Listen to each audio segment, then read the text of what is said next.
without further ado, Parenting with Cancer with Justin Michael Yopp, PhD.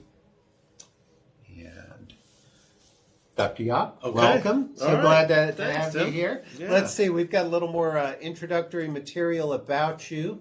So we've got your bio there, but then we've also got our top five. So let's see how we're doing. I forgot that I did these. So co-leads the Widowed Parent Project and co-authored the book, The Group, 7 Widowed Fathers, Reimagine Life, published by Oxford University Press. And that's been out a couple of years now, It's been out 4 or 5 years. Wow. Yeah, I know. Give me an old hat. And just to know for everyone out there, all the proceeds from the book go back to our program. So it turns out, as an author, you don't make much money for royalties, but the little bit of money you do make, we put back to our program. Well, good for you. Thank you. Number 4, co-leads the Parenting with Cancer Clinic at UNC. Do a lot of co-leading, apparently. Yeah, and this clinic is one that I'll talk about during our discussion today. Great. Provides psychotherapeutic services for children, adolescents, and adults impacted by cancer. True. Program director at the UNC Comprehensive Cancer Center Support Program at the North Carolina Cancer Hospital. I guess we should say the NC Bass Night. That's true. Hospital. You're right. I wonder if I submitted this before the official name change. At least I'm going to give myself that out. New name, very, very fitting for all the amazing work of the late Senator Mark Bass-Knight. Yep. And clinical psychologist and assistant professor in the Department of Psychiatry at UNC. That's great. And I remember submitting some fun facts about myself, but those didn't get put in. Well, tell us one of the fun facts. Well, the fun facts is always, and I promise you, 20% of you out there are going to think this is the highlight of the talk. When I was 22, 23 years old, I was in California visiting, and I went to the Price is Right and got called up on the stage and was a contestant and got to spin the big wheel and played Plinko and won a mop and a bowling ball and all that kind of stuff. Good for you. Good for you. A lot of people would say I reached my peak in life at 22. So. No, you can relive it. We can say, Justin Yopp, come on down. That's right. If we just had a VHS tape, that's what it's on. Okay, well, very good. I did not know that. No. I mentioned poll everywhere. So the question is, what one word comes to mind when you hear the sentence Parenting with Cancer? Obviously, no right or wrong answer here. While you're thinking about that and putting that in, I'll flash our disclosure or our disclaimer up here. You can read that if you want. I don't have to read it anymore, so we'll move on. And let's see. Exhausting. That's a good one. Yeah. I think that's you could probably have that be parenting and or with cancer. Exhausting. But yeah, that's certainly one that we can hear from our family members quite a bit. And go ahead and we'll leave that up for about 15 seconds or more. So if you want to go ahead and submit, let me just make sure that we don't have anything acting up with. Oh, there we go. We're getting some more submissions as well. Terrifying, anxious, afraid. Yeah. Mm-hmm. Yeah. So I think folks are getting the gist of what we'll be talking about and the gist of kind of why this is a area that we're looking at in our clinical work here at UNC. Mm-hmm. Mm-hmm. Okay. All right. Well, let me, Parenting with Cancer, I'll turn the controls over to you. All right. Thanks so much, Tim. All right, guys, I appreciate everyone being here today, and I hope that this is an interesting and valuable talk, and that it's worth your time on this late afternoon on a Wednesday. All right, so kind of first question, why are we talking about parents, right? There's a lot of folks that we, of course, see here at Lineberger with cancer, and why is kind of isolating parents as a subset of that population, why is that important? Several reasons off the top of my mind. One is that, as you can see, it affects, and of course you would know it, affects the entire family, right? And I think that's probably true for any cancer diagnosis, and I think it has a different flavor when we're talking about a parent with cancer. And just for context, when I mention parents with cancer, what I'm really talking about are those parents with cancer who have children 17 years or younger. So this is really parents of children. The research has been clear throughout the years. To what degree there has been research in this area that parents with cancer are at greater risk for depression, anxiety than similarly aged people who are not parents. Of course, disruption in family roles, responsibilities, routines, all of that gets gummed up for, again, anyone, I think, who's going through a significant cancer treatment, but especially and in different ways for families and, of course, parents of these children. As we'll get to later, it really impacts the treatment decision-making. This is something that's been, that we've found in our research and has been shown in other research studies as well, that compared to non-parents, parents will make, are more likely to make choices about life-extending treatment more so, and again, I'll get to that later. And I think kind of one of the underlying tenets for me of why this is so important and why this population is worth targeting and investing a lot of time and resources in is that it's not just the parents, but it's the children, right? And whether the parent's cancer is treated and the parent lives, or if it's not treated, or if it's treated but the parent does not survive, we are talking about a seminal event in a child's life that can alter his or her trajectory for the rest of their lives, right? And it's funny, or it's not funny, but it's interesting. I have two patients now who are adults who I work with whose parents had cancer when they were kids.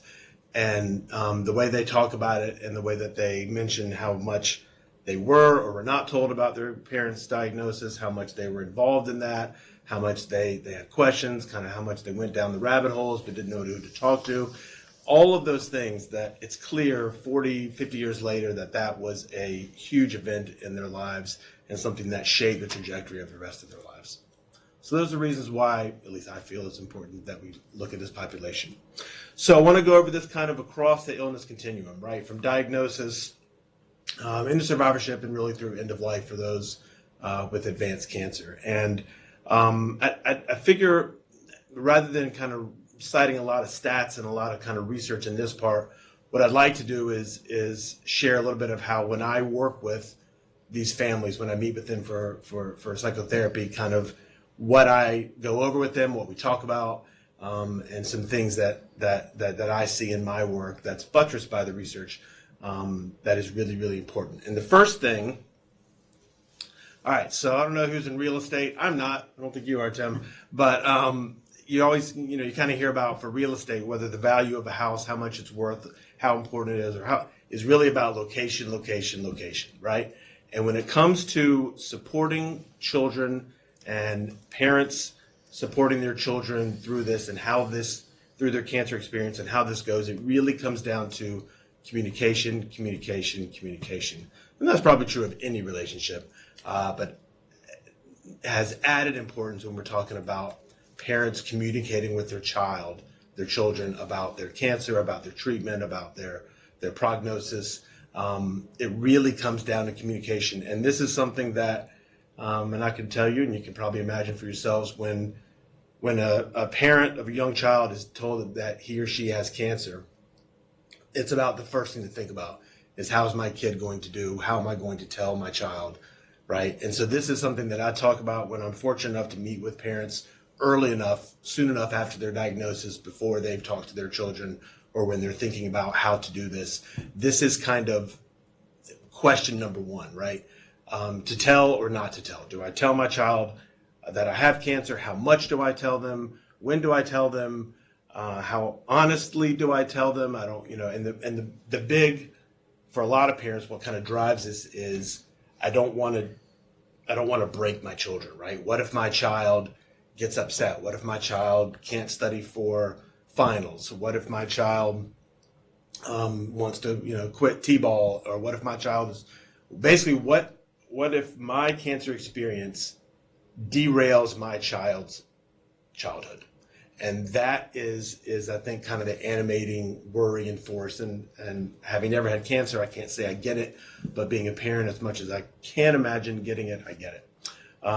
The other thing that I hear a lot from parents is, what if they say I'm going to die, right? And I think for a lot of people, adults and kids, when you first hear the word cancer, thinking about prognosis and thinking about, are you going to survive? Is mom going to survive?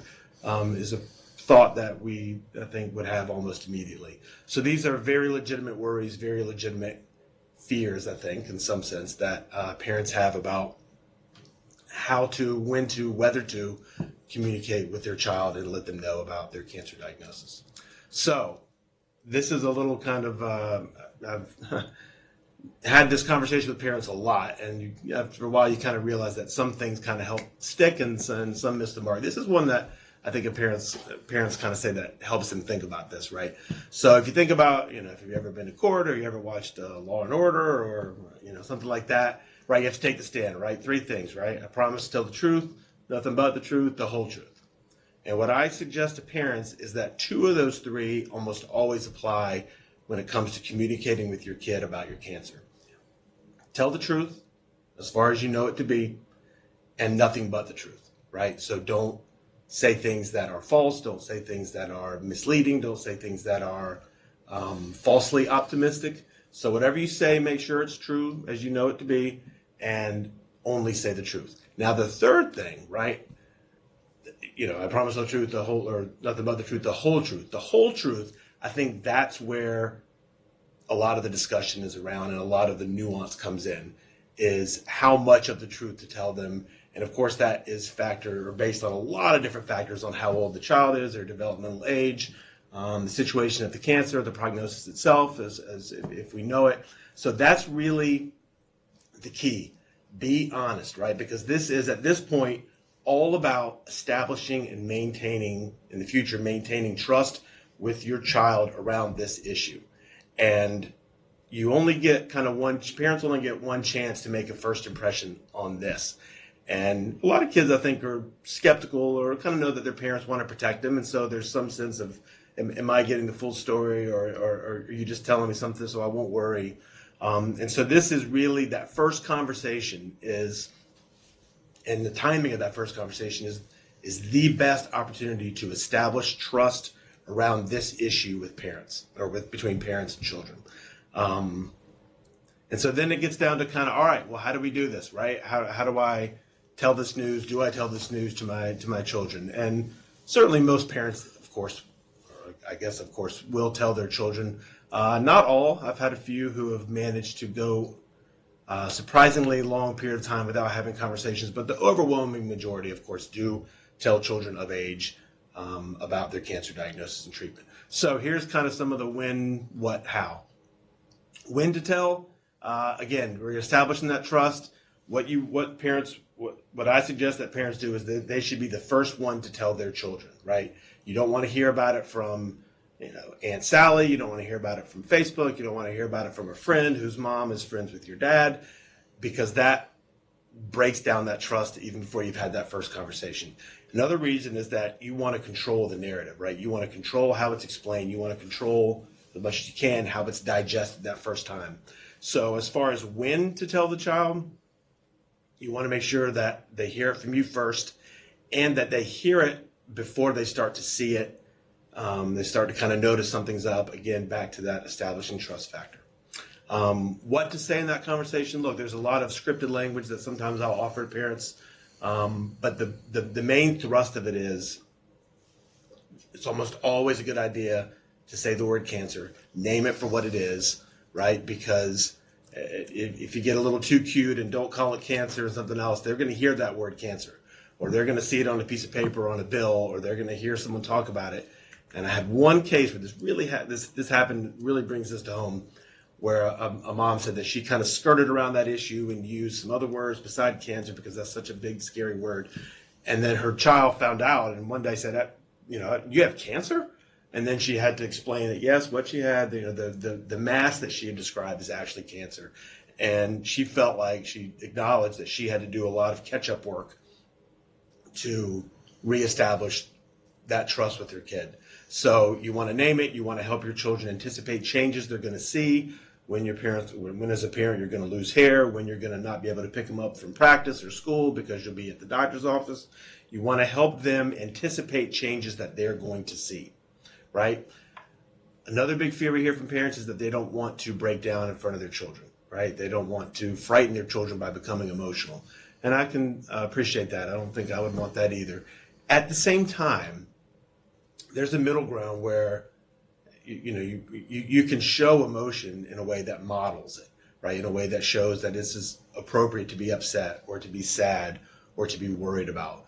The key that I'll tell parents about this is If your kids see you cry, either during this initial conversation or at any point, that's fine, but you need to put language with that, right? It's because if kids see you cry, they can fill in the blanks as to why you're crying, and those blanks may not be accurate. So you can say, Daddy's crying because I just hate that we all have to go through this. Or Daddy's crying because I don't want to give some of these medicines that I think are going to make me better, but might make me feel kind of crummy. Or Mom is, upset because I just wish that we didn't have to worry about this. Whatever it is, it's okay. But name the reason for your tears or for your emotional upset in any way. And I encourage parents, this is the start of a conversation, right? This is not a kind of telling, a dumping of information that we need to all get out at one time. And then we did that, we've done that, and then we go back to our silos. That's not the best way to go through this. The first conversation doesn't need to include everything, but it probably should be the beginning of an ongoing conversation between parents and their children. And when I meet with parents, sometimes they'll ask me for handouts or book recommendations, and I will give those, but I don't do that right away, and I don't do that kind of automatically because I'll tell parents you didn't start being a parent today. This isn't when you brought your kid home from a hospital and you don't know, how to put on a diaper. You've been a parent for all these years. You can do this. You got this, right? And so I find it really important to empower parents as opposed to feeling like they have to learn about this from a book or say it just as I suggested, right? Sometimes they'll take notes and I say, that's great, take notes, but don't read them when you're talking to your kid, right? Just have a conversation. You can do this. The hardest part is just getting it out. Once it's out there, it tends to be easier. Okay, this is the first poll everywhere question. Now, I was told to make these not terribly challenging. I think I hit the mark on this one, Tim. This is not terribly challenging, but which of the following should parents consider when communicating with their children about cancer? All right, and so A, be honest. B, name the word cancer. C, encourage questions. And D, all of the above. So we'll give them a little more time to think about it. And Okay. I loved what you said about not making them fill in the blanks because I think kids are by nature so egocentric that that's just who they are, and everything in the world revolves around them, and so they try to take responsibility. And we see that in a different way, but with children on the pediatric floor, children who are diagnosed with cancer, will, how did this happen? Why did this happen? A lot of that will look inward, and you get some magical thinking even at that age in that situation, right? Like if I hadn't have been mean to my brother, maybe I wouldn't have gotten leukemia. Right.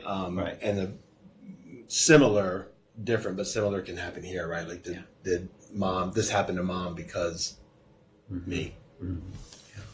How are they doing? We seem to have coalesced around D. I don't know if that's one person or 100 people doing it, but whoever did it, congratulations, you got it right. All right. So that's kind of the beginning of the conversation at the diagnosis and or at recurrence. The same principles apply. A different context in a way, of course, but the same principles, right? Be honest, tell the truth, nothing but the truth, the whole truth. That's where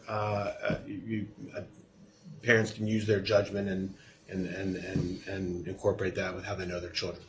So, as going through treatment, all right, so these parents have now told their kids they're going through treatment.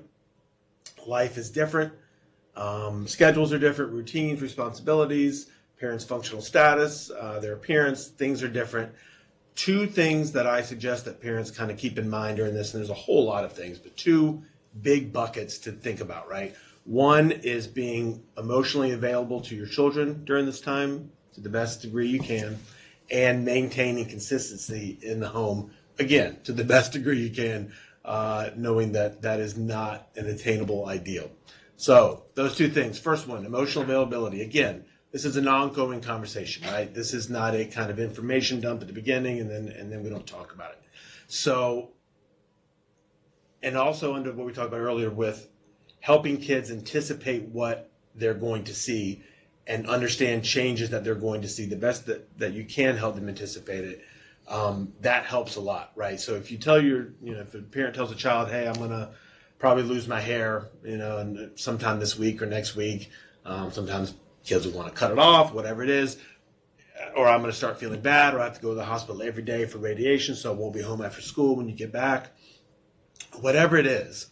And then when those changes do happen, they're less scary, right? They pack a little bit less of a punch because it's, oh yeah, mom said this would happen, or oh yeah, dad told me this. Or even if they don't remember, you can remind them and kind of go back to it. And that kind of sends a sense that this is not completely unpredictable, even though it might feel that way. Updates, check-ins, this is a big thing, right? As parents, we can assume that we've, and I have a teenage son who sometimes I assume that I tell him something and that means we've talked about it, and that means that he's going to remember this. Should be disabused of that notion by now. And the same thing here, right? Just because you've talked about it once, just because you feel like you've updated your kids on this, doesn't mean that the kids got it the first time, doesn't mean they remember it, doesn't mean that they're going to kind of incorporate that moving forward. So constant or a lot of updates, a lot of checking in, how you doing? And this can be, depending on the child, really, kind of a layup, or it can be like trying to get blood from a turnip, right? And so for the children who are more verbal, who kind of talk about things openly, I think parents don't have a hard time. But for the ones who do, there's a couple of little tricks that I'll suggest to parents that they use to try to communicate with their children about this. One is that kind of thinking about when and where you initiate these conversations, and having a face-to-face, sit across from the table conversation sometimes doesn't work well for kids, right? Or adults, right? Sometimes we do better when we're not making eye-to-eye contact. So for that reason, driving in the car where you're each kind of looking ahead. If you tuck them in at night, you lay down, you're each kind of looking at the ceiling. Something that's not a face-to-face conversation. Sometimes it's a little bit easier to talk to something that's not a face. So sometimes those can be really rich environments to have really good conversations. The other one is this kind of, you see it up there, the mad, sad, happy, thankful game. This works surprisingly to me very well. I hear from parents all the time that this works for kids under the age of 8 or so. So when you're laying in bed that night, you kind of lay in bed and you tuck them in, or you have your little time, and you go back and forth, the parent, the child, talk about things that made you feel each of these different emotions, or pick 3 or 4 other emotions that made you feel that way during the day. It doesn't have to be with cancer, doesn't have to be anything to do with anything related to that, right? So what made you mad today? And the key is that the parents got to play first. That's kind of what makes it a game, and that's what the kids can get a kick out of. So parents can say, well, let's see, what made me mad today? Oh, well, I was driving to work and someone cut me off and honked, and you know how that makes daddy mad, right? Something like that. And then the kid will say, oh, what made me mad is that we had to have a pop quiz in math today. I didn't like it. Whatever it is. Go through the different emotions back and forth. It may have nothing to do with mom or dad's cancer, and that's fine. The goal is to connect experiences with thoughts and expression of those thoughts and emotions. And then at some point, your kid will say, or a kid will say, well, what made me mad today was that on the playground, Billy made fun of me because my mom doesn't have any hair, or whatever it may be. It may not be that on point, but something like that. And then that can be your opportunity, right? You're already laying in bed, you're already looking up at the ceiling. That can be your chance to kind of get in there and see how your kid's doing without having to say directly, tell me how you're doing. Okay. All right. So a couple of quick points there. So again, emotional availability. These parents don't have to be their child's psychologist, but they will serve them better by being emotionally available and their kids knowing that they can come to them with questions and concerns. All right. The next thing, maintaining consistently, right? Good luck. This is not, I don't know what that is in a family with children anyway, and especially one where cancer's been injected. But to the degree that families can find a new temporary normal and settle into some shifted roles and responsibilities, the better. And this is an ideal that is not attained, right? This is just kind of a marker to put out there and see if you can reach it. A really key thing that I will tell parents that I think works a lot is to keep behavioral expectations of your kids pretty much the same as before, right? Don't let them start staying up super late because you know they're going through a lot, or don't give them Oreos for dinner every night because you know they've been through a lot. And if they get in trouble, they get the same consequences or the same kind of as they would before. Because what that sends is a message that, things are different right now because mom or dad's going through this, but not everything's different, right? Some things are still the same, and you still have to eat your vegetables and do your homework or whatever it is, right? And so, of course, there's some allowance that can go in there because things aren't normal. But keeping those expectations the same sends a kind of blanket sense that things are normal enough that we need to act normal. And that can be a comforting notion to children, even as they may want to have Oreos for dinner. All right, so throughout treatment, so this is where I will cite some of the research, including some of the research we did here with Lisa Park, my former colleague here at UNC, who did a lot of great research in this area. So we're thinking about, and I'm going to get into this in a minute, that when there's parents with advanced cancer or parents with non-advanced cancer or non-metastatic cancer, those feel like and those are two very different things. But aside from the concern about prognosis and surviving, the experiences of those, the parenting concerns and the issues faced between those two subsets are very similar, right? So all the challenges of the communication challenges we just talked about, the being emotionally available at a really hard time challenges, the keeping consistency in the home, those seem to be pretty similar within families, regardless of whether it's an advanced cancer situation or not. And just something to keep in mind as we go to this, and I'll put this next bullet point here. So this is, I mentioned earlier that when one of the worries that parents understandably have is, what if my kid asks if I'm going to die? And for parents who have a good prognosis at the outset, have a very manageable cancer diagnosis, that can be a little bit easier to give an answer of, we don't know for sure, there's no promises, my doctors don't make promises, but here's what my doctors expect, and here's what my doctors are telling me I don't have to worry about right now.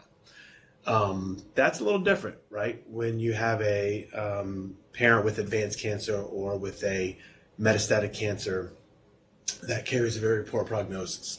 And as it probably doesn't come as a great shock, parenting concerns in parents with advanced cancer, specifically, so to parents with advanced cancer, the more parenting concerns they have, the higher rates of depression, the higher rates of anxiety, and the lower quality of life that they have. So those things really go in tandem, which I think speaks again to the central importance of that being a parent plays in these folks' lives. And so, and this, of course, marks with what I see in my clinical work. It's not common that I'll have a parent who doesn't have any parenting concerns, but is really struggling in other areas, right? That could happen, but those things tend to go kind of hand in hand. And so we've done some work here, led by, again, Lisa Park, and we've asked parents, right? We've got parents with metastatic cancer, and asked them about their experiences as it relates to being a parent. And in a study that we published a few years ago, you can see there the four main themes, very overlapping and related themes that parents gave. This was a qualitative study that we did. And number one concern, the one that we heard most often, as probably does not come as a surprise, is parents are concerned about the impact that their cancer has on their child in the current and in the future. And then remember, this is a population of parents with advanced cancer who are facing at least a challenging prognosis. And so, excuse me, worries about how their health situation is impacting their child is there, I think, from day one, and certainly there moving forward. And this, the next thing you see there is missing out, right? Being a parent is really important, of course, to a lot of folks. And I think it takes on added importance in this situation, especially if you're faced with the possibility that your time as a parent may be limited or is a lot more limited than you expected before this started. And so a fear of missing out again, both in the current and in the future. Missing out if you're not feeling well, missing out on going to your kids' games, missing out on day-to-day parenting activities. That was probably a part of your parenting self-identity. Missing out on anticipated losses in the future, wondering if you'll be here to see your children graduate or get married or all the day-to-day nuances of life. It's really important for parents say it's really important for them to still be a parent, even if their functional status is low, even if they're wrecked with with side effects and not feeling well in all kinds of ways, still fulfilling their parental roles to the best they can is important. And the final thing there you see is treatment decision making. I touched on this at the very beginning. Our research shows, and is consistent with other research, that parents of young children are more likely to accept and pursue life-prolonging, even sometimes long-shot treatments if it gives them the chance of being here for their children, right? They're less likely to be willing to enter into hospice or to accept palliative care measures in lieu of curative or life-prolonging measures or steps. And I hear this all the time from the parents I work with, that the overarching goal is to be here for their kids in whatever form they can for as long as they can, right? Sometimes you hear that as, I need to be here till my kid turns 18. I need to be here until my kid gets out of middle school. And this is, of course, not surprising, understandable, and heartbreaking, right? It feels like an abdication of the greatest and the most solemn responsibility you have, and that's to parent and be there for your children. And the fear of not fulfilling that role because of cancer is terrifying and deeply saddening. And I think the research shows, leads to parents wanting to do whatever they can, whatever treatment is available, to be here as long as they can in any capacity they can for their children. Okay, next poll everywhere. Okie doke, here we go. So, which of the following parenting concerns were endorsed by parents with advanced cancer? A, impact on children. B, missing out. C, still being a parent. Or D, all of the above. Thanks to everyone for hopping in and going into these questions, answering them. These are all anonymous. I should have mentioned that earlier. So. No grades on this. Doesn't impact your ability to get that continuing education credit. So take your best guess with these. And take just a few more seconds. All right, Dr. Yopp, how are they doing? Doing well, it looks like. And even the ones, so D is the most correct answer, but A and B are also, they're not wrong. Great. Yeah, so those three and others are kind of the greatest parenting concerns that parents with advanced cancer report. All right. All right, we said this already, that patients who are parents are more likely to pursue aggressive treatments, and maximizing time with their children and preserving parenting functioning are the priorities. And again, this is our research, other research. This has been kind of very, very clear in the data. All right, so I want to talk about a different population here that we've learned a lot from, that informs our understanding of how to help and support parents with cancer. The previous studies we talked about were all with parents who have cancer and getting their perspective.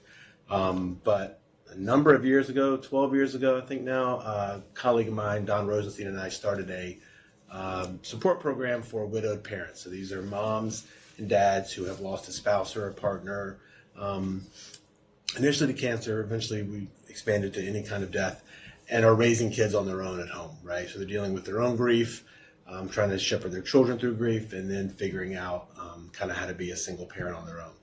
So with that, we developed this website, we've run support groups, we had that book that we mentioned earlier, but what we also did was some research, and a lot of that research was about what it's like to be a widowed parent, But part of that research is we wanted to ask these men, initially it was men, kind of tell us about when your wife or your partner was ill and was dying. What was that like for you? What was that like for her? What was it like for your children? So we're really tapping into the wisdom of these fathers who have lived this experience, who have been through. I had a spouse who had cancer and died from cancer. What it was like. Look back. Tell us what it was like. What can we do differently? How can we understand what it's like to be a family going through cancer? And what we learned a lot from these men. They're incredible that they're willing to give their time to helping us understand this. But as you see there, those are the top 4 concerns, or the top 4 communication priorities, that these fathers said they wish they would have had with their dying, it says mother, with their dying wife, right? So looking back, these are the top 4 things that they wish they would have, or were glad that they did, talk with their wives about before their wives died, right? So the first one there is basically, how do I raise the children in ways that reflect the wife's hopes and values and wishes. Basically, I'm a single parent now, and we hear this from the dads in the support group all the time, that they are doing the sole parenting, but there's kind of they're trying to parent as they wish, as they think that their wives or partners would have parented too. So those are conversations that conversation was the number 1 by far, actually, that father said that they either glad they had or wish they would have had, probably all too often, wish they would have had. Basically, how do I raise our kids in ways that you would have liked? Talking about how she wants to be remembered. We hear this all the time from fathers in the support group, that they're helping shepherding their children through death, through their grief, and never really had the conversation with the mom about how she wanted to be remembered, or never got to say goodbye to mom, right? Which is a whole other topic that unfortunately is all too common. They wish that they would have had more conversations about kind of talking with the children about impending death, right? And we heard this from a lot of fathers who said that they would basically follow the lead of the patient, their wives in the situation, and didn't quite know whether or how or if they should initiate conversations with their children about mom was going to die. And some of these families probably handled it beautifully. Some it was too much to go to, too much to talk about. Parents or fathers report wishing they would have had, or were glad that they did have those conversations. And the 4th one you see there are kind of similar, about whether to talk with children about, and how to talk to children about her death after she dies. So this kind of gives us some nice insight into, when we're working with these families, what are conversations that can be had now that will help. This is for more with advanced cancer patients. Conversations that could be had now that will help the surviving parent when it's a 2-parent home, and that will help the children moving forward, right? And these are things that are really hard to talk about. These are things that are really hard. My business is talking about hard stuff, and it's hard for me to bring up, right? So this kind of research actually helps me, because I can say, we've heard from a lot of people who have said this, and that's why I'm bringing it up. Not just I think you ought to talk about it, but this is what people who have lived this are telling us is important. We also asked the fathers kind of about care delivery, basically their and their spouses' partnership with the oncologist, with the nurse practitioner, with the team, and what worked and what could have been done differently. The number 1 thing, kind of by far, that parents or that widowed fathers report in hindsight is that they wish they would have had, or were glad they did have, clear communication with the medical team about prognosis, right? And they described in different ways this kind of conspiracy of avoidance, right? That there's kind of a conversation about prognosis at the beginning, and then we don't kind of talk about it again for a long time, right? And it's hard for these fathers to feel like it's their place to bring it up, right? They're kind of following the lead. So clear communication about prognosis, which can help then, if you're having that, then it can help set the stage for having all these important conversations that you only had this window of time to have. Similar to that, earlier prognostic information, specific information about end of life and bedside manner. And these weren't fathers who were looking back and were critical necessarily at all, really, of their wives' medical providers. It was just a reflection on what went well or what could have gone better. And a theme of that, a sense of that, is that there can be a relatively small window where these conversations can happen. And if they're not had at that point, then you can't go back and have those, right? And that's something that we hear a lot of fathers talk about, that they wish they could go back and have these conversations. They wish they knew what their wife thought about this. They wish that their kids had said goodbye to their mom in a way that they probably had the chance to. They wish this, they wish that. And there's no way that you get through something like this without regret, right? There's a million different decisions, and you're not going to hit them all right.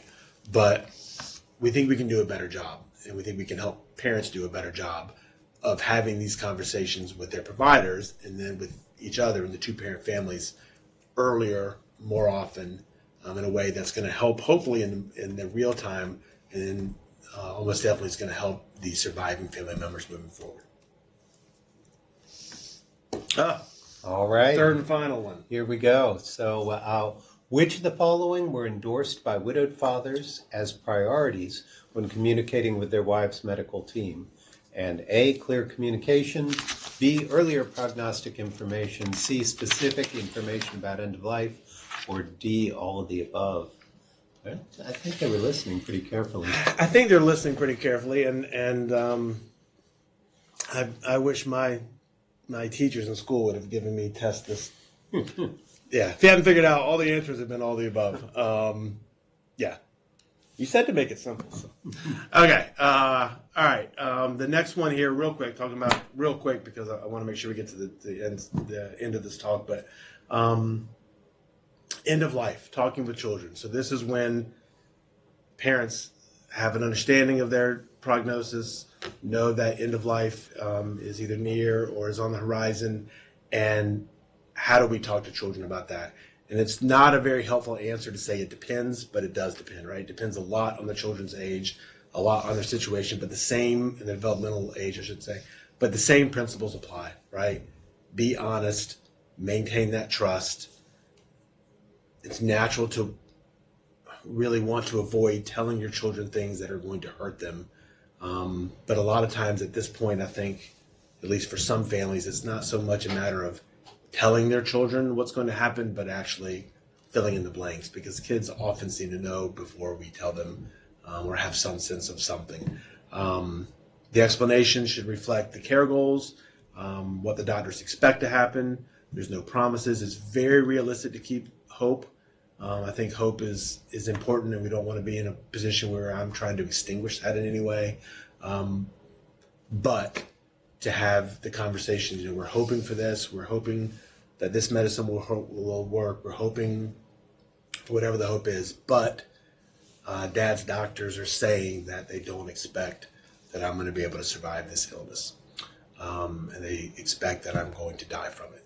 And sometimes saying that word, I'm going to die from it, is really hard to get out of your mouth, and I can certainly appreciate that. It's helpful usually or often to reinforce that, and this is almost always the case, that mom or dad tried everything, right? There are no other medications. This is no one's fault. If there were anything left to do, you would do it. It's quite simply that they don't have medicine strong enough, or they don't have any treatment that's going to keep the cancer from growing. And I'll come back to that last one here in a minute about where the children will live. All right. Continuing bonds. I'll tell you what, this is so important, and so hard to do. The continuing bonds, this is an idea where even after a parent dies, a child has an emotional bond with that parent that's going to continue after that parent dies. It's going to be a relationship in a sense. It's not the relationship that they wanted. It's not a face-to-face, person-to-person. But you don't stop having a relationship with your mom because she died. It just takes a much, much different form. But there are things that parents can do in advance of death to cement and solidify and carry on those continued bonds in a way that can be really helpful to children. Leaving tangible legacies, doing drawings with young kids, photo albums, telling stories, reflecting together, all these kind of things. And that last one there, writing letters.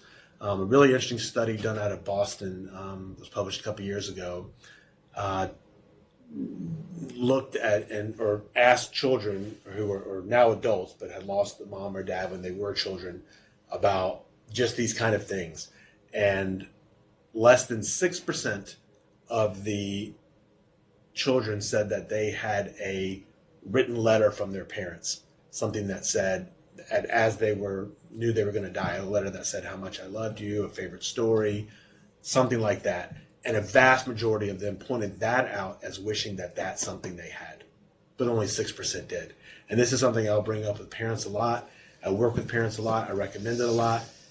And I would say maybe 1 out of 8 parents are able to do it. And because there's nothing that really brings home the reality situation more than that, right? You don't put pen to paper, or you don't type out a letter to your children to open when they turn 18 or when they get married, unless you fully acknowledge that you're dying.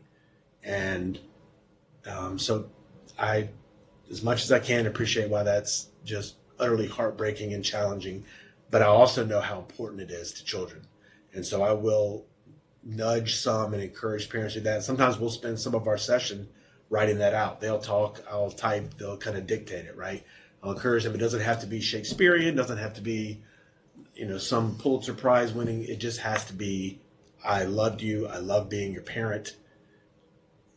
I've always been proud of you. Something in the future, right? Not a kind of an edict of how you need to be, but something like that. Kids who have that, who turn into adults that have that, will say that that is among the most important and treasured possessions they could ever have. Again, a window of opportunity to do this, right? Sometimes there's not much time between when you're dying and when you're still feeling well enough to write this letter.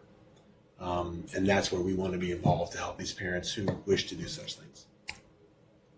All right, real quick, a couple of programs we have at UNC that I want to mention, and maybe Tim will invite me back years from now once we have some more to report on these programs. One is a Parenting with Cancer clinic that I'm starting with a colleague of mine, Cindy Rogers. Next week, actually, a week from today, is our first clinic opening, and this is for parents who have children 17 years or under. This is not instead of psychotherapy or in place of anything else. This is in addition to that. Each family can have up to 2 sessions. There's no charge. And the 2 primary broad aims that we are going to focus on: one, how to communicate with your children about diagnosis, treatment, prognosis, how to support them through this, all the things that we've been talking about today. And the second thing is one that's really overlooked. I haven't even mentioned it yet today, yet it's very, very important. We've had a few cases over the years that have really brought home how important this is. If you're a family where you have 2 parents and there's no custody disputes and there's no kind of estate planning issues and all that, then you're set to go, and what's going to happen with that child after is set in stone.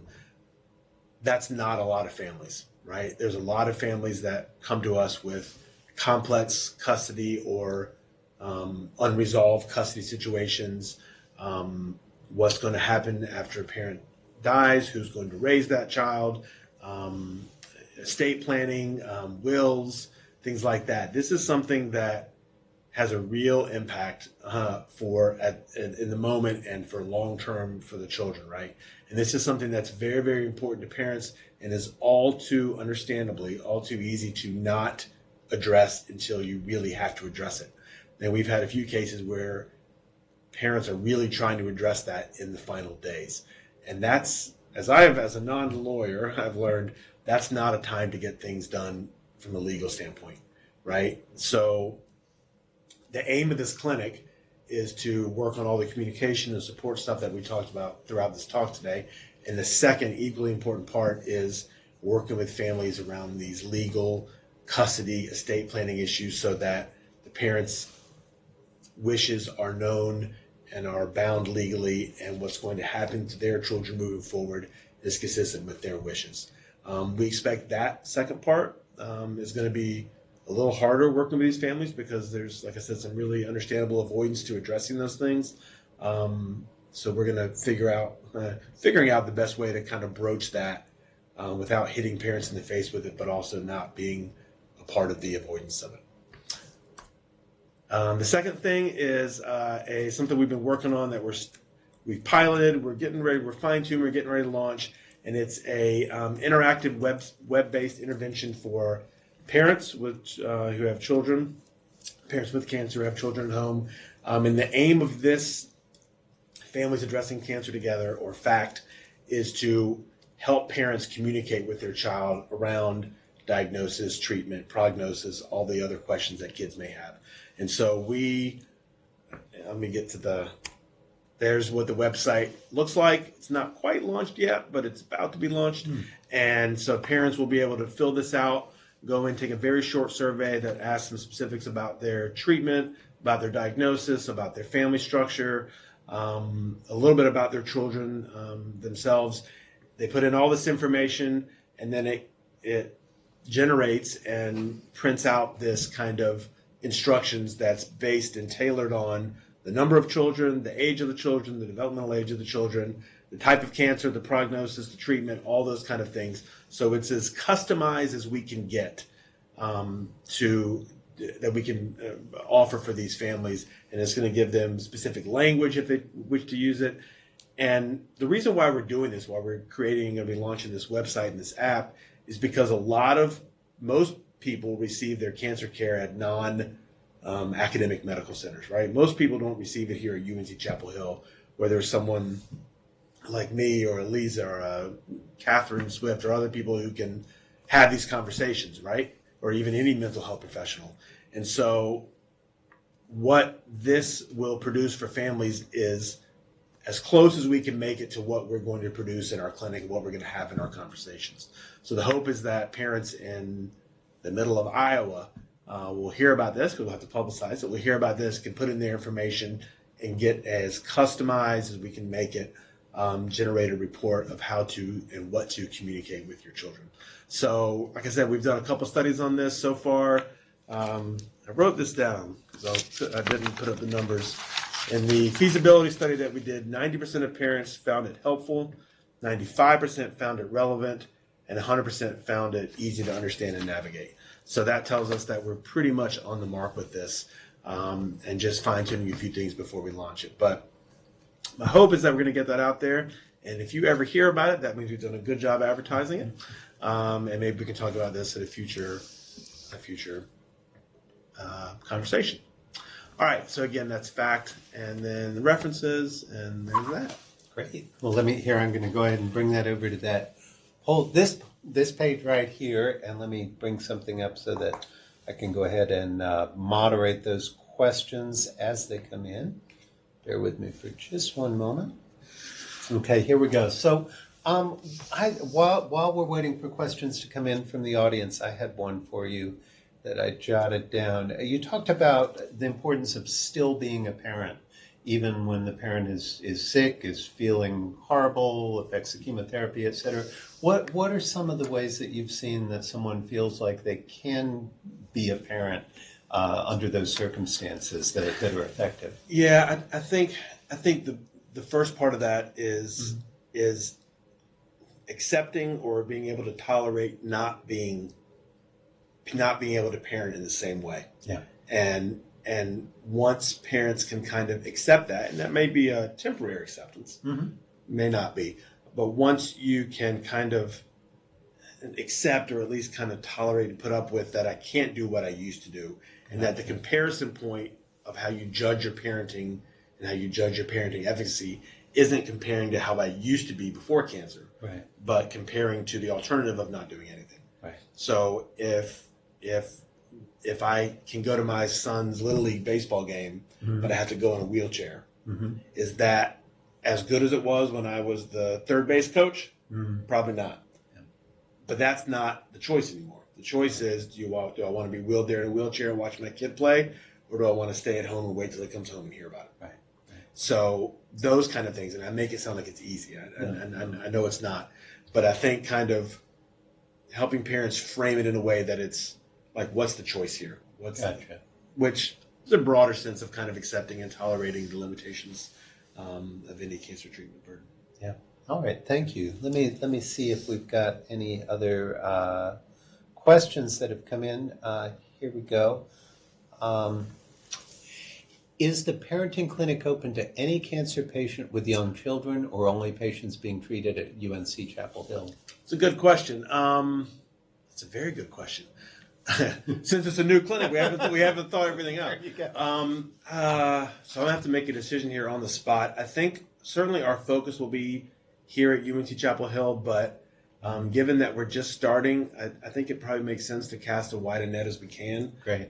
We may have to limit that based on, but we don't know what the number is going to be like based on interest. Sure. But I think for now, if someone is being treated within the UNC system, they have to have a MedRec number and all that. Okay. But if they're receiving care at, Rex or Goldsboro or anywhere else, I think that is someone that we could be able to see for now.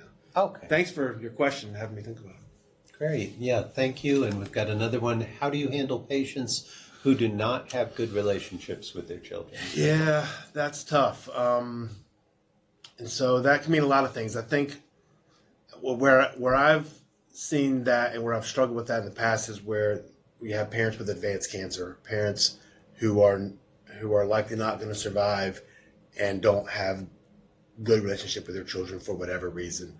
And I think, again, it's not up to me to set goals for parents, but I think in those situations, the goal, I think, would be for most people is to at least salvage some kind of working relationship with your children, something that is not going to leave a negative imprint or taste moving forward.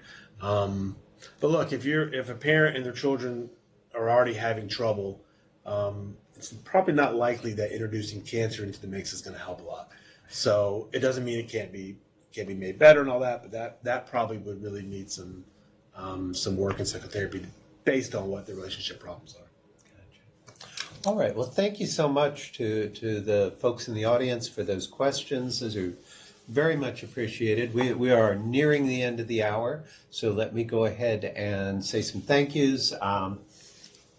Dr. Yopp, thank you. Thanks. First and foremost for everything you do. This has been incredibly informative. You've been supportive of me and my family professionally, and I appreciate that as well. I want to thank the people of North Carolina for their support of the University Cancer Research Fund and the UNC Lineberger Comprehensive Cancer Center. We want to thank Benny Obore, John Powell, Oliver Marth, Andrew Dodson, Nadja Brown, Pat Muscarella for all of their hard work on each and every one of these lectures.